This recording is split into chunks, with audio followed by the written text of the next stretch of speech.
Fiskvinnslufyrirtæki Vísir úr Grindavík hlaut á dögunum þekkingarverðlaunin í ár en Vísir hefur verið leiðandi í stafrænum lausnum og nýsköpun í tækni. Fyrirtæki á sér langa sögu og fagnaði það 50 ára afmæli sínu fyrir 3 árum síðan. Vísir var stofnað árið 1965, er með 310 starfsmenn, 2 vinnslur í Grindavík, 5 línuskip og er með 17.500 tonna kvóta. Við hittum Pétur Pálsson, forstjóra á skrifstofun fyrirtækisins, en þar má sjá útgerðarsögu Vísirs fjölskyldunar. Pétur fór yfir hana og ræddi líka við okkur þekkingarverðlaunin og fleira. Pétur, segðu okkur aðeins frá forsögu Vísis. Já, forsaga Vísis er raunverulega sagan á milli þessara 2 skipa hérna, sem er einhver 25 ár. 1930, en pabbi er fæddur 1932, þá kaupir afi þennan bát hérna af Eimskipafélagi Íslands með öfugan hakakross sem var nú tekinn af seinna og þau flytja á Þingeyri í Dýrafjörð og byrja svona útgerð þar. Þessi bátur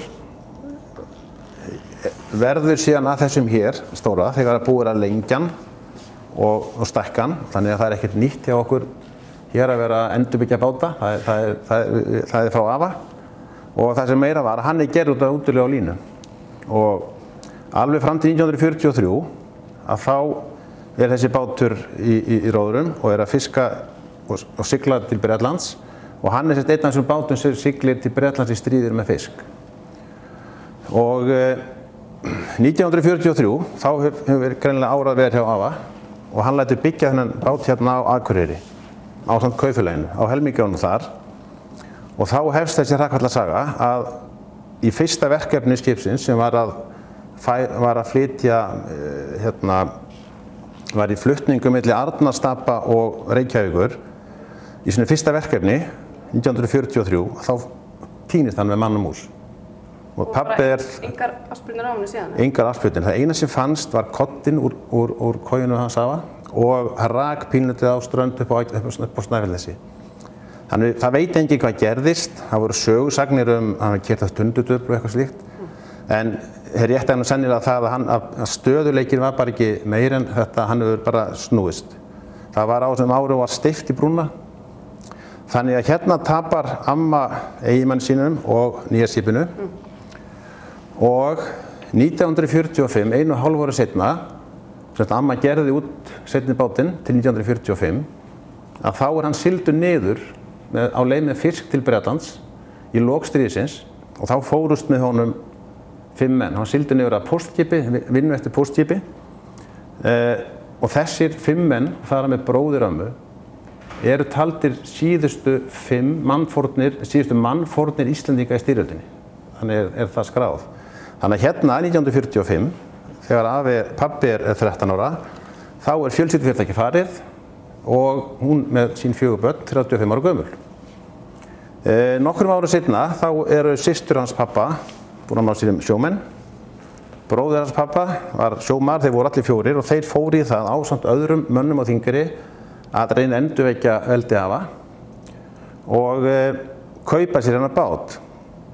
Pabbi fer í stýrimannsskólann til Reykjavíkur og þeir ætluðu sér stóra hluti. Svo kom í ljós þegar á reyndi að það var ekki samstaðan það að hafa þetta í einu félagi veiðar og vinnslu. Þeir sem áttu peningana, þeir vildu verið með vinnsluna í landi og ungu mennir áttu að vera á sjó. Og þá var það nú öðruvísi heldur en núna, voru peningarnir í útgerðinni en áður voru þeir í fiskvinnslunni. Það var til þess að pabbi fór aldrei vestur upp á Dýrafjörð, heldur fór til Keflavíkur. Og sagan af þessi báti var þannig að hann var hvorki fuglinn fiskur og dagaði upp í fjöru. Þannig að þetta var aldrei neitt úr neinu, en enn er til hús á Þingeyri sem heitir Bólan, af því þarna voru menn að keppa við kaupfélagið og þess að þetta var í Bóla. Það er ekkert nýtt með bólur heldur, sko. En pabbi fer sér til Keflavíkur, byrjar sjósókn þar og byrjar sinn búskap og upp úr 1950 þá er hann búinn að eigna sinn eigin bát sem heitir Farsæll. Og það gengur ágætlega nema það að 1964 að þá sekkur hann í línuróðri undan pappa. Og það var nú mannbjörg, en það er við tryggingafélag á þessu bát sem þetta fiskhús og Vísir eru keyptir og upphaf Vísis hefst 1965 og þegar við spurðum pappa hvað hefur gerst síðan, við keyptum bát, fórum að verka fisk og við gert það síðan og það svona nokkurn veginn rétt. Nú voruð þið komin töluvert lengra í öllu? Já, núna erum við komin náttúrulega, það vorum við rauninni í fyrstu 20-30 árin, vorum við í því að með 1 og 2 báta að verka saltfisk í þessu húsi. Við fluttum á þennan bragga sem var þá og vorum hér í 2-3 ár meðan við vorum að koma okkur fyrir. Það var allt selt og allt tryggingafélag keypt til þess að koma sér fyrir hér. Og í þessu húsi erum við enn. Fluttum hingað inn 64, ég var sem sagt 5 ára þegar ég flytt frá Keflavík og þetta hús hefur haldið utan okkur síðan í gegnum súrt og sætt. Og þeir eru með töluvert fleiri hús núna líka hérna bara við bryggjuna? Já, síðan kemur þessi saga sem er fyrir og eftir þetta kvótakerfisins og allar þær raunir, ofveitum fiskistofnum og Íslandsmiðum og gjaldþrota fyrirtækjum og við fórum að slást í kvótakaupum meðan við vorum skornir niður og dreifðum úr okkur og það er löng saga, 15 ára saga sem vorum annars staðar líka. En núna erum við komnir hingað og erum með 2 vinnslur, þessa saltfiskvinnslu sem byggður á þessum grunni sem var byggður 65 og svo þessi nýju tækni ferskfisk og frystan fisk, bitavinnslun og allar þessa tækni í öðru húsi við hliðina. Og það er það konsept sem við keyrum núna, að hafa nægar heimildar að keyra þessi 2 hús ásamt því að vinna við hliðina á Kolllandinu og öllum þessum hliðarafurðum sem eru svona verkefni næstu kynslóðar. En allt þetta byggt á þessum grunni sem var lagður 1965. Segðu mér aðeins frá þekkingarverðlaununum sem þið hlutið í ár. Já, þau eru við erum mjög stolt af þeim og sérstaklega kannski vegna þess hvaðan þau koma. Eins og við höfum oft sagt, við erum svo gjarnir á að predika í Fíladelfíu. Við erum alltaf að segja hvort öðrum hvað við erum flottir. En þessi verðlaun núna sem í 18. sinn sem þau eru veitt og veitt af félagi viðskipta og hagfræðinga þema er að núna voru stafrænar lausnir. Hvernig fyrirtæki nota stafrænar lausnir til þess að bæta reksturinn og við vorum tilnefnd í 18-20 fyrirtækja hóp og það er mjög stór nefnd sem fer á velur og kom og heimsótt okkur og við fórum að segja þeim frá því hvað við erum að gera og svo vorum við 1 af 4 fyrirtækjum sem voru tilnefnd af þessum 4 og við hátilega athöfn í þinn og þá voru það við sem vorum hlutskörpust og mjög ánægð með það og það sem er sérstaklega ánægilegt líka er að 3 af þessum 4 fyrirtækjum eru sjávarútvegsfyrirtæki. Er það svolítið sérstakt að sjávarútvegsfyrirtæki fái þessa tilnefningu? Já, þetta er fyrsta sinn sem að sjávarútvegsfyrirtæki fær verðlaunin. Við erum hann í hópi með öllum flottustu fyrirtækjum landsins fyrir og síðar og það kannski segir okkur sjálfum að við erum kannski betri en við höldum sjálfur og stafrænar lausnin sem við erum að fá verðlaunin fyrir byggjast á því að við erum núna í 20 ár og eigum 15 ára database allar okkar lagnir, allar okkar stærðardreifingar. Við erum búin að skrá mjög nákvæmlega sögun á stafrænan hátt sem við notum dagsdaglega til þess að taka ákvarðanir. Við erum núna með þessu nýju frystihús og nýju tækni sem skurðavélarnar eru og sem svona þessi stóra framfaraskref í sjávarútvegi að það byggir á stafrænum mælingum að bestun fisksins sé sem mest og svo erum við að vinna í því að fá mælingarnar lifandi meðan þú ert að veiða. Þannig að þegar við fórum að draga saman það sem við notum stafrænar lausnir þá vorum við sjálfur pínandi hissa. Og þetta sögðu hinn fyrirtækin, HB Grandi sem það líka, Skaginn sem er tækni fyrirtæki við sjávarútveginn, að þeir voru já, ok, við bara áttum okkur ekki á því sjálfur. Við vissum ekki alveg sjálfur hvað vorum góðir í þessu. Þess vegna var þetta mjög ánægilegt að einhver annar úr annarri átt bent okkur á það og veitt okkur þessa viðurkenningu. Þannig að við erum mjög stoltir af því. Og hvenær byrjuðu þið að vinna í stafrænum lausnum? Við erum sagan okkar fyrir skráningarnar á sjónum eru frá því aldamót. Við eigum með haldbærar tölu frá 2004-2005 og ástæðan fyrir svo var að það var alltaf að vera meiri krafa kaupenda að fá stærðardreifinguna Með nýjum vinnsluaðferðum þurftum við að vita hvaða stærð við erum að veiða til viðbótar því að þá, eftir sem fleiri tegundir fóru í kvóta, þá þurftum við alltaf að vanda okkur á hvaða miðum erum við á sem passa kvótasetningunni. Þannig að við þurftum að skrá svona hvar skipin átt að veiða til þess að fá réttu stærðina og réttu hlutföllin. Og við byrjum bara á þessu og þetta var nánast einn stöðgildi í þessu í 10-15 ár að skrá þetta niður sem nýttist okkur sér mjög vel þegar við förum að gera ráðstafanir í hvernig við seljum. Og fyrir kaupanda að geta sagt honum við erum að vinna þennan fisk að það sem sagt taldi með okkur í sölunni líka.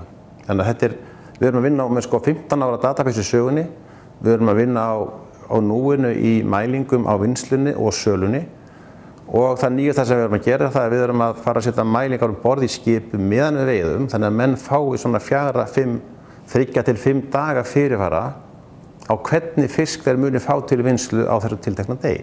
Og það gefur sölumönnunum 3 til 5 daga forskot á að ráðfæra sig við bæði sig að kunna hvað við getum ekki látið hann hafa og hvað við getum látið hann hafa. Og flýtir þetta þá ekki öllu söluferlinu líka hjá ykkur? Þetta flýtir söluferlinu og við erum rólegri með þessar upplýsingar og þessa mynd að við þurfum ekkert að eiga byrðir í öllu. Við vitum hvenær við getum veitt hlutina. Það er eitt af þessu sem við erum alltaf að slást við. Það er að eiga nóg en ekkert of mikið. Og okkar styrkleiki, og það á ekkert bara við með okkur heldur, það á við bara fyrirtækin í Grindavík og kannski allan sjávarútveg á landinu, að við erum búin að menn sérhæfa sig og sérhæfingu veiðina í okkur er algjör, við erum bara með línuveiðar, en við erum með sveigjanlega framleiðslu. Og þegar við erum með sveigjanlega framleiðslu, þá erum við náttúrulega með sveigjanlega sölur og þá skiptir þessi stærðardreifing, ekki bara meðaltalið, stærðardreifing mjög miklu máli. Við erum kannski í frystihúsinu í þessari tæknibyggð upp á það að við getum verið að sinna 10-15 kunnum í einu sem hver sig hefur sína óskir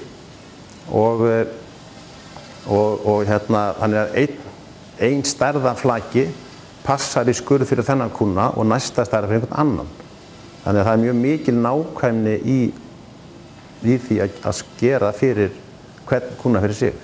Og hver hannaði tækin fyrir ykkur, nýju tækin í vinnslunni? Við erum búin í samstarfi með Marel. Við erum náttúrulega Valka líka í þessu. Íslendingar eiga alveg ótrúlega flott tæknifyrirtæki og það er mjög gott samstarf hefur alltaf verið. Ég held að það sé sérstakt hérna í Grindavík og kannski á Suðurnesjunum hvað er mikið samgangur milli fyrirtækja.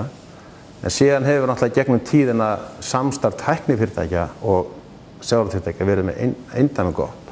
Og það er svolítið árangurinn sem er að koma í ljós núna. Þannig að það njóta allir góðs af því að sjávarútvegsfyrirtækin geti fjárfest og geti unnið með tæknifyrirtækjunum. Menn er að spá því að tækin sem að þessi fyrirtæki er að framleiða verði verðmætari heldur en fiskurinn sem við notum tæki til að framleiða. Og þetta er til viðbótar við hina hliðarafurðar sem kannski koma inn á eftir. En þessi tæki eru hönnuð í mjög miklu samstarfi tæknifyrirtækja. Í þessu tilviki Marel og Skagan, Trackwell og önnur fyrirtæki, það eru svona 15 ára saga með Trackwell sem nú heitir Hafsín Trackwell. Þannig að þetta er búið að vera rauninni svona sígandi, mjög þétt vinna síðustu 15 ár.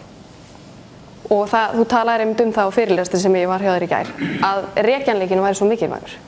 Já, rekjanleikinn er fyrir kunnan og fyrir allar vottanir er rekjanleikinn allt. Og þessi rafræna skráning, rafræna afladagbókin sem skráir allt úr tækjunum. Ef við kemur brú á fiskiskipið þá er það bara flóandi af upplýsingum, lifandi upplýsingum og verkefni var ekkert annað að ná utan þessar upplýsingar og setja það í nothæft form og það er það sem menn eru alltaf dagstaglega að gera og það er semst rekjanleikinn ef eitthvað kemur upp á, eitthvað þarf að bæta og svo sagan að segja hvað getur verið að gera. Og þessi mynd er alltaf að skerpast og hún er alltaf að verða skýrari. Hvað er það sem við getum boðið upp á og hvað erum við að gera? Og við viljum helst ekki neina byrðir. Við viljum eiginlega hafa þetta svona fiskabúr bara við hliðina á okkur eða ekki við hliðan á kúnnanum og nú þarftu 3 kílóa þorsk, þá bara færðu 3 kílóa þorsk. Þannig að það er þetta sem að opna þegar ég segi eins og fyrir þetta gæra að þetta séu stærstu tækifærin sem að sjávarútvegur hefur staðið frammi fyrir og þó hefur hann staðið fyrir mörgum áskorunum. Að það er þetta að geta, kúnni kemur og sér þetta, hann fær nýjan fisk, hann fær þann fisk sem hann vill og hann byrjar að spyrja okkur að því, getur ekki komið þessum bita mínum í endanlega pakningu. Og við teljum að það verði svoleiðis og ég tel að það er stóra tækifærið fyrir bæði okkur sem fyrirtæki að geta framleitt þá inn í verðmætari pakningar og fyrir kúnnan að losna við þá einhverja milliflutninga og í allri umhverfisvitundin í dag þá milliflutningar og milliumbúðir bara úr sögunni fyrir þann hluta sem kemst í þetta og það þetta skemmtilega tækifæri sem við stöndum fram fyrir að taka raunverulega hönnunina á umbúðum, framleiðslanlega í umbúðir, flutningapakkan inn á okkar borð og afhenda kúnnanum þá vöru sem hann vill þegar hann vill fá hana í endanlegu formi. Það mjög stór áfangi og stórt tækifæri fyrir þennan íslenska sjávarútveg. Og Kollland, segðu okkur aðeins frá því. Já, Kollland með nokkur ára sögu og var sett utan þessi verkefni sem voru fyrst bara að þurrka hausa og bræða lifur en þetta orðið svona tæknireglífin okkar, rannsóknarreglífin okkar. Þetta í eigu Hausthags sem og sjávarklassans og hefur rauninni unnið verið rannsóknarvinnu fyrir okkur undanfarin ár. Fullt af peningum fara út í gluggann eins og gengur í því. Við erum núna komið 2 verkefni í höfn. Annað það að geta unnið nothæft lýsi og mjöl úr slógi og það þarf að vinna, það þarf að klára þá að byggja aðflutningin að því. Og hitt stóra verkefnið, það sem að fara að skila af sér verkefni sem heitir kollagenverksmiðja og það verkefni sem hefur staðið í 2-3 ár í undirbúningi. Síðasta hálfa ári biðum við eftir niðurstöðu Samkeppnisstofnunar hvort við mættum byggja verksmiðju sem ekki til á Íslandi og ekki til Norður-Evrópu og ástæðan fyrir svo að Samkeppnisstofnunar að vinni sér, það 5 fyrirtæki sem koma að þessu. Það Vísir og Þorbjörn og það Grandi og Samherji og Junka sem spænskt fyrirtæki sem hefur verið að vinna kollagen úr svínshúð og sem sagt ekki marín kollagen. En það bara gleðilegt að segja hér, það bara 2 dagar síðan að við fengum 5 síðna niðurstöðu af 4 þétt skrifað frá Samkeppnisstofnun að okkur væri heimilt að gera þetta. Og nú sem búið að skipa stjórn og verkefni að fara fullt. Og þetta svona einn af þessu stóru þáttum í þessum hlíðarafurðum eða hlíðargreinum sem við höldum því fram og það bara vitað að efnin sem fiskurinn notar til að halda sér á lífi miklu meira virði en maturinn sem á beinunum. Verkefni það að við borðum allan fiskinn beinunum en við erum ekki búin að framleiða eins og lítið úr hinu. Kollagen unnið úr roði og það á Íslandi mjög mikil gróska í þessum hlíðarafurðum. Á Siglufirði, Ísafirði, alls konar vörur sem unnar úr þessum efnum, úr skelinni, úr roðinu, úr ensímunum. Þannig að við erum stoltir af því að vera þátttakendur í þessu ferli og raunverulega Suðurnesjamenn svolítið leiðandi í því. Og það þetta sem við erum stoltasti með og verðlaunin kannski undirstrika að þetta svæði hérna sem bolfisk- og þorsksvæði vegna námunda við flugvöll og höfn leiðandi í þessari þróun og þessari framleiðslu á bæði fiskinum og hlíðarafurðum. Þannig að það spennandi tímar framundan. Það mjög spennandi tímar framundan og maður finnur það bara þegar ungt fólk dregur tjaldi frá og horfir inn í þetta, þetta mjög spennandi pakki. Og svo hinn hliðin svo sko, við stöndum framfyrir nú stærri tæki, við höfum áður staðið framfyrir og skemmtilegri og Suðurnesjamenn sem sagt aldrei verið eins öflugir í þessu en á sama tíma sótt á okkur náttúrulega annar staðar sko, þannig að ég segi þetta bara til þess að þetta ekkert sjálfsagt. Fyrirtækin þurfa að hafa styrk og fá að nota sín afkomu til að byggja þetta upp.